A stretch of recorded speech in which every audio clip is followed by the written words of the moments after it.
Praise the Lord, जय मसीह की। आज मैं आपको बताने वाली हूँ रेवलेशन चैप्टर 4, क्योंकि बहुत सारे लोगों ने मुझे बोला कि रेवलेशन चैप्टर हम लोग तो पढ़ते हैं पर मतलब नहीं पता है। तो किसी ने बोला कि मुझे जो मोहरे हैं उनकी समझ में नहीं आते हैं। देखो, मैंने शुरू से आपको बोला है कि अगर आप उत्पत्ति से लेके अगर आपने पूरा बाइबल पढ़ा है तो आपको रेवलेशन चैप्टर आसानी से समझ में आ जाएगा, पर उसके लिए आपको पवित्र आत्मा मांगना है। क्योंकि क्या होता है रेवलेशन चैप्टर में, जो अभी इसी वक्त जो चल रहा है दौर हमारे बीच में, वो वहाँ पे हर एक भविष्यवाणी पूरी होती हुई आ रही है, हो गई है। अगर हम लोग देखने जाएंगे रेवलेशन चैप्टर में, पुराने ग्रंथ में जो हो गया था, उसके बाद जब यीशु आए थे और यीशु आने के बाद जो दूसरी बार आने वाले, वो सब इसमें मेंशन किया हुआ है। तो अगर जिसको ये बाइबल समझ में आता है, जिसको ये वरदान दिया गया है बाइबल समझने का, वही समझ सकता है। तो मैं आपको पहले भी बहुत सारे रेवलेशन चैप्टर के मैंने टॉपिक डाले हुए हैं कि किस तरीके से तुम्हें बीच बीच का बता रही हूँ, जैसा पवित्र आत्मा मुझे अगुवाई कर रहा है वैसा मैं आपको बता रही हूँ। और किस तरीके से तो आपको ये समझना है, अलर्ट रहना है और प्रार्थना करते रहना है, बाइबल पढ़ते रहना है, यीशु की राह पे चलना है। ओके, क्योंकि ये सबके लिए, हम सबके लिए आने वाले दिनों में अब ये हो रहा है। और क्या होगा, किस तरह से ना होगा, किस तरह से मोहर लगाई जाएगी, ये मैं आपको बताने वाली हूँ। तो मैं हम लोग पढ़ते हैं स्वर के दर्शन। इसके बाद मैंने दृष्टि उठाई और स्वर का खुला द्वार मेरे सामने था, और वही आवाज़ जिसे मैंने पहले सुना था तुराई कैसे स्वर में मुझसे कह रही थी, यही ऊपर आ जा, मैं तुझे वो दिखाऊंगा जिसका भविष्य में होना निश्चित है। देखो, यहोवा जो यूहन्ना को बता रहे, स्वर्गदूत उनको जो बता रहे, भविष्य में होने वाला है मैं वो बताऊंगा। फिर मैं तुरंत ही आत्मा के विभूषित हो उठा। मैंने देखा कि मेरे सामने स्वर का सिंहासन था और उस पर कोई विराजमान था। जो वहाँ विराजमान था उसकी आभा यशब और गोमेद के समान थी। उसके सिंहासन के चारों ओर एक इंद्रधनुष था जो पन्नी जैसा धमक रहा था। ये जो मैं एक्सप्लेन कर रही हूँ, जो आपको पढ़ के दिखाई, ये स्वर के बारे में बता रही है। ये कब की बात है, हमारा बाइबल बहुत साल पहले लिखा गया है। तो इस तब की बात है जो यूहन्ना को बताया गया था। जब यीशु स्वर्ग ग्रहण हुए तो उसके बाद यूहन्ना ने जो भी बातें बीते हुए उस चीज़ के बारे में बताई है। उस सिंहासन के चारों ओर 24 सिंहासन और थे, जिन पर 24 प्राचीन बैठे हुए थे। उन्होंने श्वेत वस्त्र पहने थे और उनके सिर पर सोने के मुकुट थे। सिंहासन में से बिजली की चकाचौंध गड़गड़ाहट तथा मेघों गर्जना तर्जना निकल रहे थे। सिंहासन के सामने ही लपाती हुई 7 मशालें जल रही थी। ये मशालें परमेश्वर की 7 आत्मा हैं। देखो, उस सिंहासन चारों ओर 24 सिंहासन थे और 24 प्राचीन बैठे हुए थे। ये उन लोग की बात है जो पहले के नबी चुने गए थे, उनको ठहराया गया था, और वो जो 12 जो चेले थे उनके बारे में बताया गया था। ओके, वो उनके सिंहासन के बारे में बात कर रहे हैं। सिंहासन में से एक बिजली चकाचौंध गड़गड़ाहट तथा मेघा गर्जना तर्जना निकल रहे थे। सिंहासन के सामने ही लपालपत हुई मशालें, 7 मशाल जल रही थी। ये जो है, इस 7 आत्मा है जो मशाल जला रहे हैं। ये मशाल परमेश्वर की 7 आत्मा है। सिंहासन के सामने पारदर्शक कांच का स्फटिक सागर सा फैला था, है ना। स्फटिक उसका सिंहासन कैसा, एकदम पारदर्शक कांच की तरह, जैसा कि एकदम आर पार दिखाई देता है, एकदम साफ सुथरा। सिंहासन के ठीक सामने तथा उनके दोनों और 4 प्राणी थे। उनके आगे पीछे ही आँखें थी। पहला प्राणी सिंह के समान था। देखो, सिंहासन के सामने ठीक सामने तथा उसके दोनों और 4 प्राणी थी। सिंहासन के सामने उसके दोनों और 4 प्राणी थे। उनके आगे पीछे आँखें थी। पहला प्राणी सिंह के समान था। पहला प्राणी का कैसा था, सिंह का समान। दूसरा प्राणी बैल के समान जैसा था। तीसरा प्राणी मूक मनुष्य के जैसा था, और चौथा प्राणी उड़ते हुए गरुड़ जैसा था। इन चारों के प्राणियों की 6 पंख थे उनके चारों ओर, तथा भीतर आंखों ही आंखें भरी पड़ी थी। दिन रात निरंतर कहते रहते थे, सर्वशक्तिमान प्रभु परमेश्वर पवित्र है, पवित्र है, पवित्र है, जो था, जो है और जो आने वाला है। ऐसे हमेशा दिन रात स्वर्ग के राज्य में क्या होता है, आराधना स्तुति होती रहती है और उनकी हमें महिमा होती रहती है। तो यहाँ पे जिक्र किया गया है, दिन रात वो निरंतर कहते रहते हैं। कहाँ पे? दिन रात। तो हम लोग यहाँ पे तो कुछ भी नहीं है। जब ये सजीव प्राणी उस अजमर अमर की महिमा आदर धन्यवाद कर रहे हैं जो सिंहासन में विराजमान था, तो वे 24 प्राचीन उसके चरणों में गिरकर उस सदा सर्वदा जीवित रहने वाले की उपासना करते हैं। वे सिंहासन के सामने अपने मुकुट डाल देते हैं और कहते हैं, देखो धन्यवाद करते रहे और जो सिंहासन में विराजमान है। कौन था विराजमान? यीशु, जिसको अधिकार दिया था। उसने सब सारी दुनिया शैतान को शैतान को हरा दिया था। तो वो सब क्या 24 प्राचीन जो थे, मतलब जब यीशु स्वर्ग को जब देने विराजमान थे, ये तब की बात है। तो सबने क्या किया, अपना मुकुट डाल देते हैं और ये हमारे प्रभु और हमारे परमेश्वर, तू ही महिमा आदर और शक्ति पाने को सुयोग्य है, क्योंकि तूने ही अपनी इच्छा से सभी वस्तु सृजी हुई है। तेरी ही इच्छा से उनका अस्तित्व है और तेरी ही इच्छा से हुई है उनकी सृष्टि। ये हमेशा उनकी इतनी आराधना महिमा करते रहते हैं। और क्या होता है, जब पिता परमेश्वर ने हर एक सृष्टि का निर्माण कैसा किया, अपनी इच्छा के हिसाब से किया, दिन रात। जैसा उत्पत्ति ग्रंथ में आपने देखा होगा कि 6 दिनों में उन्होंने सृष्टि का निर्माण किया और 7वें दिन प्रभु यीशु विश्राम किया, है ना। तो वैसा ही उनकी ये गुणगान गाते हैं। तो पिता परमेश्वर के आदर में क्या करते हैं, वो उनके गीत गाते हैं, क्योंकि हमारे हिसाब से कुछ भी नहीं होता है, वो सब ईश्वर के हिसाब से ही होता है।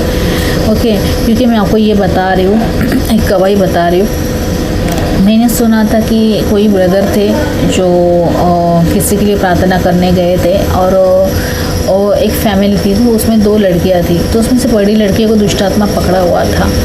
जो ब्रदर तभी उनके लिए प्रार्थना करने गए थे, तो उन्होंने जब देखा, जब उनके लिए प्रार्थना कर रहे थे, तो उसके अंदर जो दुष्ट आत्मा था, एक लड़की की दुष्ट आत्मा था। मैं आपको शॉर्टकट में बता रही हूँ, मैं पूरी तरीके से नहीं बताऊँगी ये सब चीज़ें, क्योंकि क्या हुआ था, फिर उन्हें जो प्रार्थना कर रहे थे, जो दुष्ट आत्मा जो घूम रहा था उसके अंदर था, तो उसने एक ही बात बोली कि उसको लहू से और उसके वचनों से बहुत डर लगता था, पानी से। क्यों?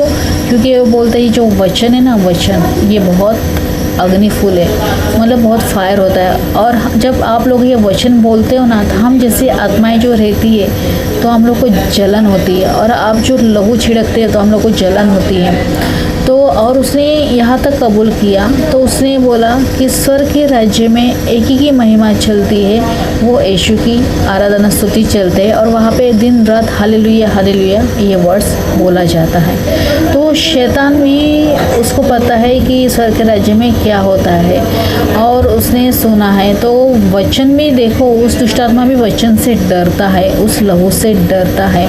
तो उसने बोला कि ये वचन है, और वो दुष्टात्मा ने क्या किया, जब वो वचन पढ़ते थे तो वो बुरा तरीके से फायर होता था और उन्हें बहुत तकलीफ होती थी और वो जलता था जैसे अग्नि में। तो जब उसने बोला कि ये दुष्टात्मा जब निकल के जाने लगी, तो उसने एक ही बात बोली कि देखो ये जो वचन है ना, वचन इसमें बहुत पावर है, इसलिए मैं छोड़ के जा रहा हूँ। देखो मेरा ये, मैं आपको ये गवाही देने का क्यों बता रही हूँ, पता है, क्योंकि मैं आपको बताना चाहती हूँ कि शैतान को भी पता है कि स्वर्ग में किसकी आराधना किसका चलता है। ओके, तो यीशु का चलता है, और वहाँ पे वचन में बहुत फायर है और अग्नि के लौ में भी बहुत पावर है। इसलिए मैं आपको ये गवाही देती हूँ, पर मैंने ये आपको शॉर्टकट में दी, तो क्योंकि आप भी जाने कि देखो स्वर्ग के राज्य में क्या क्या होता है, और बाइबल का हर एक वचन सत्य है, जो अभी यूहन्ना ने हम लोग को बताया है, किस तरीके से यूहन्ना के द्वारा जो सपनों में उन्हें देखा गया है। ओके, तो आगे हम लोग पढ़ते हैं, पुस्तक कौन खोल सकता है। हम लोग देखते हैं रेवलेशन चैप्टर 5 का। फिर मैंने देखा कि जो सिंहासन में विराजमान था, उसके दाहिने हाथ में एक लपटे हुआ पुस्तक, अर्थात एक ऐसी पुस्तक जिसे लिखकर लपेट दिया जाता था, जिस पर दोनों और लिखावट थी, तथा उसे 7 मोहर लगाकर मुद्रित किया हुआ था। देखो उसमें सिंहासन में जो विराजमान था उसके दाहिने हाथ में एक पुस्तक थी, एक लपेट में वह पुस्तक था। मतलब वो जो लपेट दिया जाता है उस पुस्तक में दोनों तरफ से, जिस पर दोनों और लिखावट थी, वो दोनों पुस्तक के तरफ दोनों तरफ से लिखा हुआ था और उसे 7 मोहर लगाकर मुद्रित किया गया था। वो 7 मोहर, जैसे देखो हम लोग जो स्टैम्प करते हैं तो एक बार हम लोग स्टैम्प लगाने के बाद मुद्रित किया जाता है, उसको कोई खोल नहीं सकता है, तो वैसा है। तो इसी तरह से वो 7 मोहर लगाकर मुद्रित किया गया था। मैंने एक शक्तिशाली स्वर्गदूत की ओर देखा जो क्रोध स्वर से घोषणा कर रहा था, इसे लपटे हुए पुस्तक की मोहर को तोड़ने और इसे खोलने सामर्थ्य कौन है। ओके, एक शक्ति स्वर्गदूत क्या बोलता है, घोषणा कर रहा था कि इस मोहर की पुस्तक कौन खोलने की योग्य है, ऐसा बोल रहा है। किंतु स्वर्ग में अथवा पृथ्वी पर या पाताल लोगों में कोई ऐसा नहीं था जो उसे लपटे हुए पुस्तक को खोले और उसके भीतर झाँके। मतलब हमें पता रहे कि ये जो मोहर थे कि उनको कोई भी ऐसा नहीं व्यक्ति मिला जो पृथ्वी पर हो, वो पाताल में हो या कोई भी हो, तो उसको कोई नहीं मिला या स्वर्ग में हो। ओके, तो क्योंकि उस पुस्तक खोलने की क्षमता रखने वाला या भीतर से उसे देखने की शक्ति वाला कोई भी नहीं मिल पाया था, इसलिए मैं सुबह कर रो पड़ा। फिर उन प्राचीनों में से एक ने मुझसे कहा, रोना बंद कर, सुन, यहूदा वंश का सिया जो दाऊद के वंश है विजयी हुआ है। ये उन लोगों की बात, दाऊद का वंश, यहूदा वंश, उन लोगों की बात किया गया। ये यीशु की बात की। दाऊद का वंश का कौन था? यीशु। वो इन 7 मोहर को तोड़ने और उसे लपटे हुए पुस्तक खोलने का समर्थ है।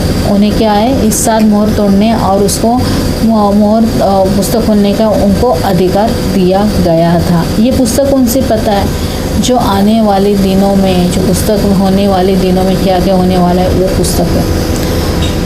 फिर मैंने देखा कि उस सिंहासन तथा उन 4 प्राणियों के सामने और उन पुरुषों की उपस्थिति में एक मेमना खड़ा है। वो ऐसे दिख रहा था मानो उसकी बलि चढ़ाई गई हो।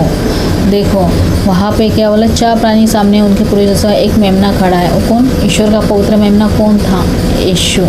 ओके, वो ऐसा दिख रहा था मानो उसकी बलि चढ़ाई गई हो। तो जैसा कि यीशु को हमारे पाप मिटाने के लिए पिता परमेश्वर ने क्या किया, अपने इकलौते पुत्र यीशु को भेजा और उसको बलि चढ़ाई। तो ये यीशु की बात की गई है। उसके 7 सिंग थे और 7 आँखें थी जो परमेश्वर की 7 आत्माएं हैं, है ना। ये 7 सिंग और 7 आँखें थी जो परमेश्वर की 7 आत्माएं हैं, जिन्हें समुष्य धरती पर भेजा गया था। वो फिर आया जो सिंहासन पर विराजमान था, उसके दाहिने हाथ से उसने वो लपटे हुआ पुस्तक ले लिया।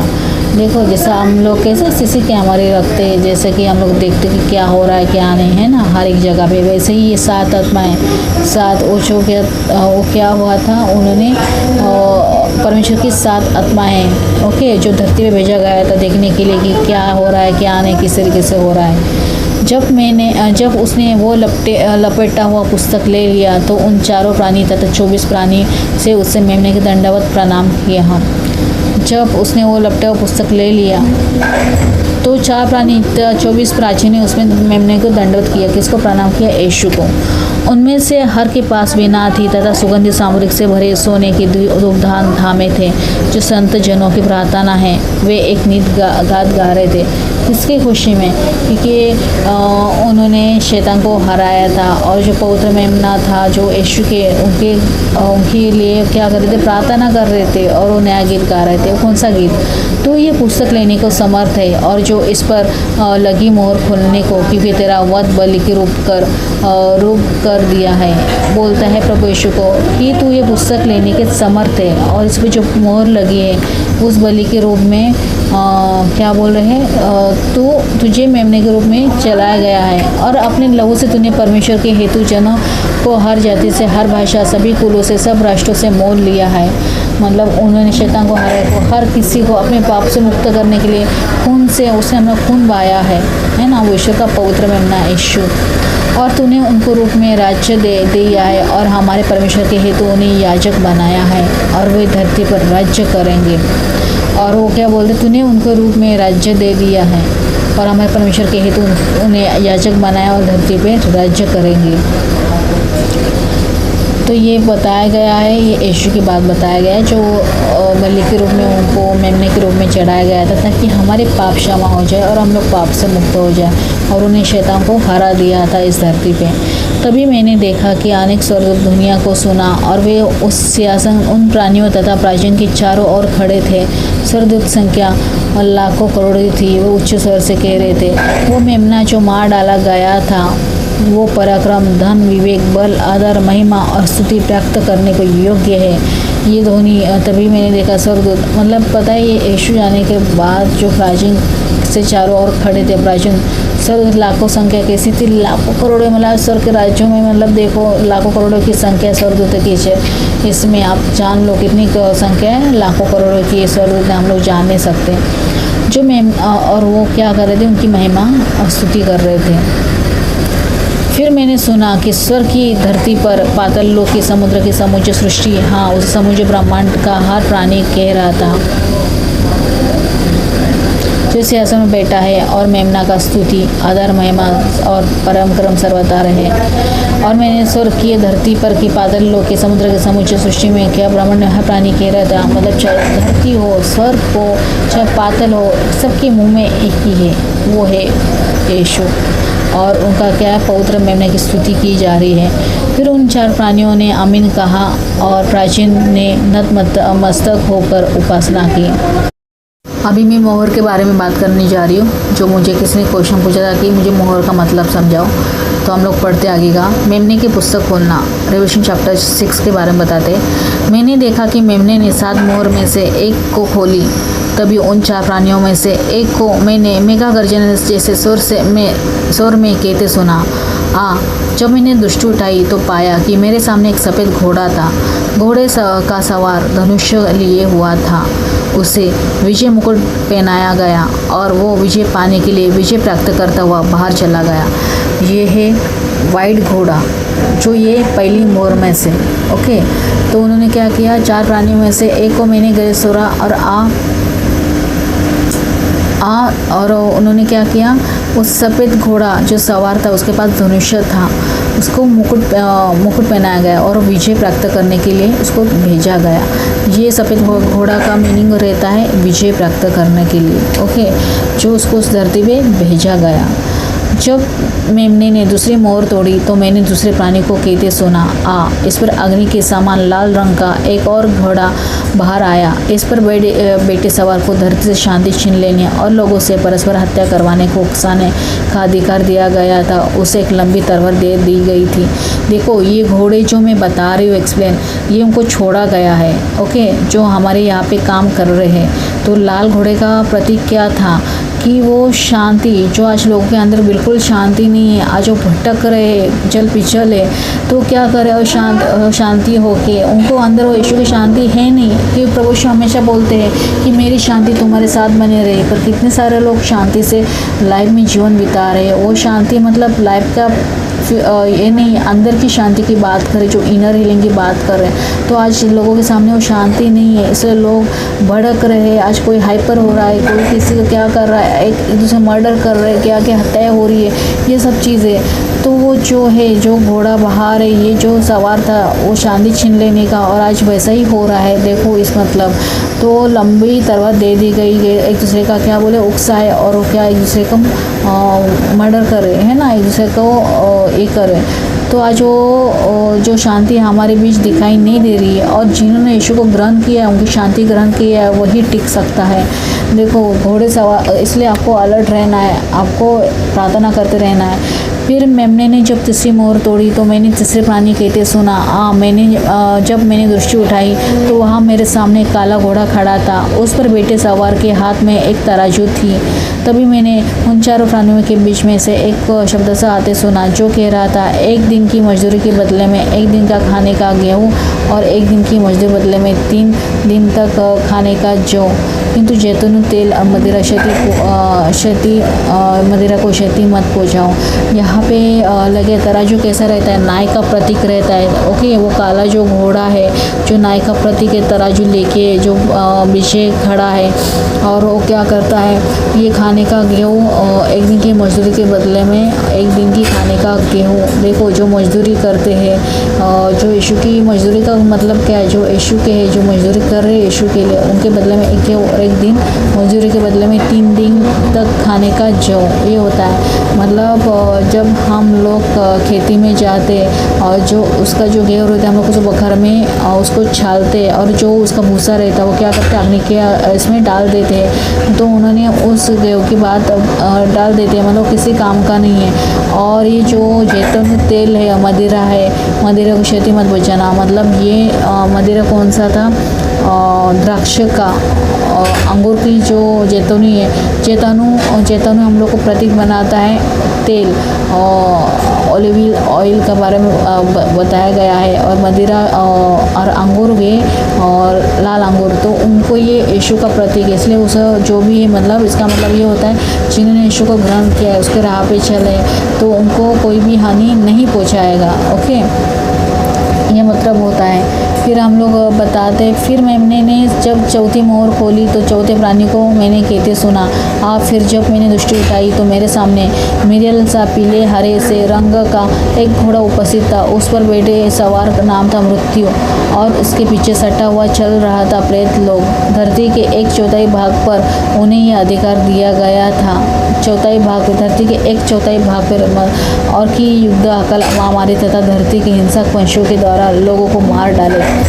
और देखो यहाँ पे एक पीला कलर का एक घोड़े के बारे में बता रहे हैं, और उसका नाम था मृत्यु, मतलब वो आधे लोग मतलब जो मरे लोग, प्रेत लोग है, उसके पीछे चल रहे थे। और उनको कैसा, उस चौथे भाग पे उन्हें अधिकार दिया गया था। वो कौन सा, कि जहाँ पे आप देखते हो कि अभी इसी वक्त कितने सारे युद्ध हो रहे, अकाल, महामारी हो रहा है, हिंसक वैसे हो रहा है, तो बहुत सारे लोग मारे भी डाले जा रहे हैं अलग अलग रीज़न की वजह से।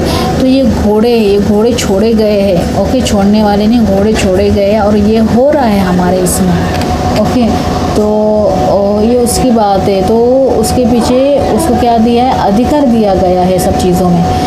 फिर उस मेमने ने जब 5वीं मोहर तोड़ी तो मैंने वेदी के नीचे उन 7 आत्माओं को देखा जिनके परमेश्वर संदेशक प्रति आत्मा तथा जिस साक्षी को उन्होंने दिया था उसके कारण हत्या कर दी गई थी। ऊंचे स्वर से पुकारते हुए उन्होंने कहा, ए पवित्र एवं सच्चे प्रभु, हमारी हत्या करने के लिए, धरती के लोगों का न्याय करने की को और उन्हें दंड देने के लिए तो कब तक प्रतीक्षा करता रहेगा। उनमें से 5वीं मोहर तोड़ी गई और वेदी के नीचे उन आत्माओं को देगा। वेदी के नीचे देखो बहुत सारे आत्माएं रहते हैं जो आज भी न्याय मांगते हैं, क्योंकि हम लोग जब प्रार्थना करते हैं, जब हम लोग आत्माओं को देखते हैं तो यीशु के सामने हाथ जोड़ के हमसे जब हम विनती करते हैं कि हमें आज़ाद करो, ये आत्माएं होती है। और हम लोग खुद देखते हैं, लोगों को दिखाई नहीं देता है, जिसको वरदान मिला है वो देखता है। और जब मैं प्रार्थना करती हूँ तो उनके अंदर आत्माएं रहती है, बहुत सारी आत्माएं दिखाई देती, तो वो यीशु के सामने हाथ जोड़ के, और हम लोग जो प्रार्थना करते हो हमें भी बोलते कि हमें आज़ाद कीजिए, हमें रिलीज़ कीजिए यहाँ से, तो वो भी बोलते कि हमें न्याय दीजिए। तो ऐसा भी होता है। और ये यीशु के कारण जो मारे गए हैं, जिन्होंने बहुत तकलीफ़ मिली है, तो उनके बारे में जो यीशु के उन्होंने साक्षी दी है, तो उन लोगों का न्याय, क्या बोल रहे हैं लोग कि हमें न्याय दीजिए। तो ये 5वीं मोहर है। तो ये ऑलरेडी 5 मोहर हो चुकी है हमारे यहाँ तक। तो हम लोग आगे बढ़ते हैं। वो बोलते हैं कि कब तक प्रतीक्षा करते रहेंगे, और ये प्रतीक्षा ख़त्म हो चुकी है, क्योंकि प्रभु यीशु अभी ऑन द स्पॉट न्याय करता है। जब यीशु आए थे और उनको जब उठाए गए और उनके साथ जो भी कब्र में थे वो भी उनको उठाए ले गए थे। ओके, जो कब्र में बहुत इब्राहिम से जो भी लोग संत जो हो चुके थे उनको भी कब्र में से उठाए गए, क्योंकि हम लोग नए नियम में देखते हैं कि जब यीशु कब्र खुल गई, अभी तो बहुत सारी कब्र में जो पड़े हुए थे वो सब कब्रें खुल गई, मतलब ये हो चुका है। उनमें से हर एक को सफ़ेद चौका प्रदान किया गया था। उनसे कहा गया कि थोड़ी देर उस समय तक प्रतीक्षा करें जब तक उन सभी साथी सेवक बंदियों की संख्या पूरी नहीं हो जाती जिनके की वैसी हत्या की जाने वाली जैसे तुम्हारी की गई थी। देखो ये आने वाले दिनों की बात कर रहे हैं कि और जो हो चुका है उनकी भी बात कर रहे हैं कि उनको हर एक को सफ़ेद चौका प्रदान किया गया तो उनमें से थोड़ी देर से हम प्रतीक्षा करें जब तक उनके साथ सेवक बंधु संख्या पूरी न हो जाती। मतलब बहुत सारे लोग अभी अंतिम समय में पता नहीं क्या होने वाला है, पर जो भी है जब तक वो संख्या पूरी नहीं होगी तब तक वो उन्होंने बोला कि जब तक पूरी नहीं होती तब तक हम लोग को स्थिर बनाए प्रतीक्षा करने के लिए बोला जा रहा है। फिर जब मैंने छठी मोहर तोड़ी तो मैंने देखा कि वहाँ एक बड़ा भूजल आ गया है। सूरज ऐसा काला पड़ गया है जो जैसे किसी शोक मनाते हुए व्यक्ति के वस्त्र होते हैं तथा पूरा चांद लहू जैसा लाल हो गया है। आकाश के तारे धरती पर ऐसे गिर गए थे जैसे किसी तेज आंधी द्वारा झकझोर और जाने पर अंजीर के पेट से कच्ची अंजीर गिरती है। आकाश फट पड़ता है और एक पुस्तक का सामान सुकुड़ कर लिपट गया था। सभी पर्वत और द्वीप अपने अपने स्थानों पर टिक गए थे। देखो ये छठी मोहर जब पड़ी थी तो क्या हुआ था, बड़ा भूचाल आ गया था और सूरज पूरा काला पड़ गया था। ये होना बाकी है क्योंकि अभी तक तो हुआ नहीं है। छठी मोहर खोलने के बाद मतलब हम लोग 5 मोहर तक तो हम लोग पहुँच चुके हैं। तो अभी छठी मोहर जब खुलेगी तब ये सब चीज़ें होने बाकी है। क्योंकि मैंने एक सपना मुझे प्रभु ने दिखाया था। मैंने एक सपना में देखा था कि मैं कहीं शॉप में जा रही हूँ और उस समय लगभग थोड़ा अंधेरा तो छा गया था।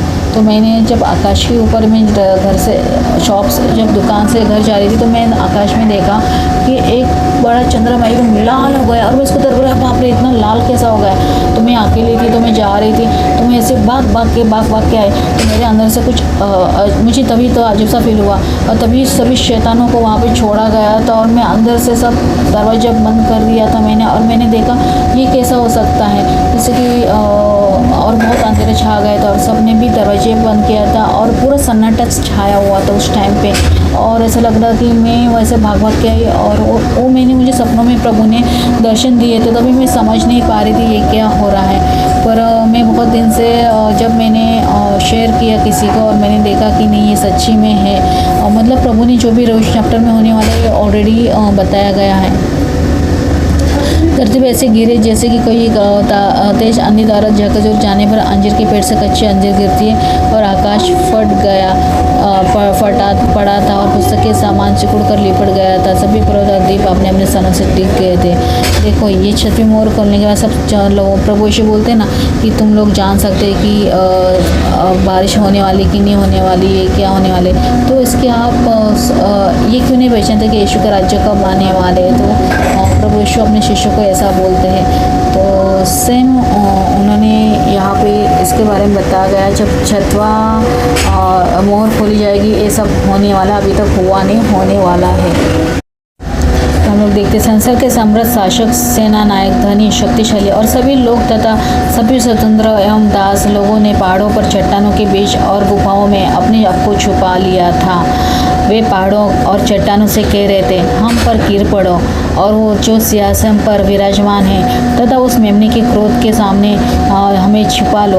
उनका क्रोध का भयंकर दिन आ पहुंचा है। ऐसा कौन है जो उसे झेल सकता है। देखो इस संसार के भले कितने भी अमीर लोग क्यों ना है, चाहे शासक हो चाहे कोई भी, इसमें साफ सब मेंशन है, कितना पैसे वाले क्यों ना हो, चाहे गरीब क्यों ना हो, कोई भी क्यों ना हो, दास हो या जो भी है, देखो वो लोग भी डरते हैं। उन्होंने क्या बोला एंडिंग समय में कि प्रभु यीशु ने भी नए ग्रंथ में बोला है कि जब समय आएगा तो नए ग्रंथ में भी लिखा है कि हर एक जो गर्भवती नहीं है, जो बांझ कहलाती, वो लोग क्या बोलेंगे आओ हमारे ऊपर पर्वत आके गिर पड़ो। ये उनकी बात बोली गई है जो नए नियम में बोला है। तो जो बोले ना जो बांझ है तो वो इसका मतलब ये होता है कि जो इस संसार के जो भी सम्राट कितने पैसे वाले शक्तिशाली क्यों ना हो, वैसे अंतिम समय में क्या करेंगे, यावा भागेंगे। पर परमेश्वर क्या बोलते, तुम लोग को यावा नहीं भागना है, तुम्हें चाहे वहीं पे रख के आपको प्रार्थना करना है।